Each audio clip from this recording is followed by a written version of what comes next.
The push is on to create a civil war in Lebanon, exactly as was done in other parts of the world. A classic color revolution is being fomented in Lebanon.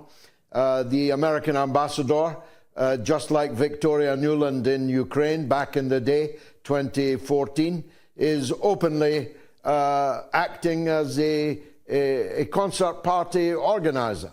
She is seeking to rally the sovereigntists, by which she means the fascist, literally phalangist. Literally, they call themselves phalangists.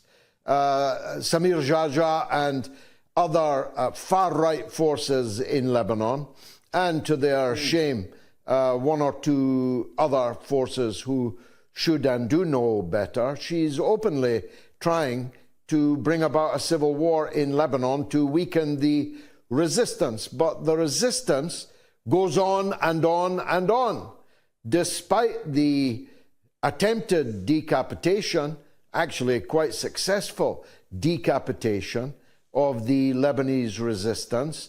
The fighters are, if anything, fighting even more successfully than they did last time. And so much so, Israel is openly talking about withdrawing from the ground invasion of Lebanon. How do you see all that?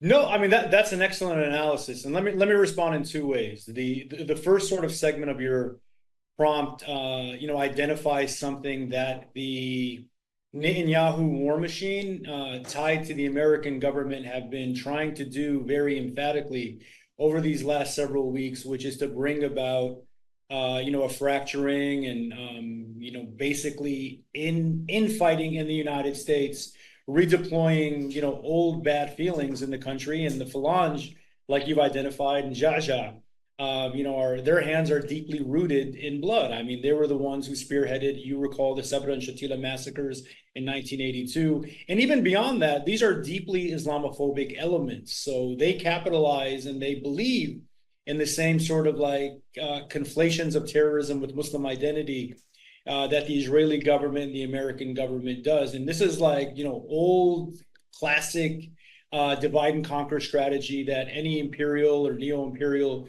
governments like to engage in. But fortunately, a lot of that is failing, because even though you've cut off the head of the resistance, much of the might of the resistance is not located at the head. It's located at the marrow, it's located at the heart, and it's located at the grassroots levels within Lebanon. And that's obviously being manifested very vividly in the ways in which fighters in South Lebanon have been able to repel, have been able to push, and in many ways, entirely dismantle the American and Israeli objective of reoccupying South Lebanon. This doesn't come to a surprise to me, because for those of us, and you mentioned that I looked young, I'm actually not that young. If you recall 2006 very specifically, this was in many respects a replay of 2006. One thing we know about the Israeli army is they're not very adept on the ground. They're only effective when bombing from up high, airstrikes, carpet bombing. When it comes to traditional, old school, mano a mano type fighting, they're not going to win.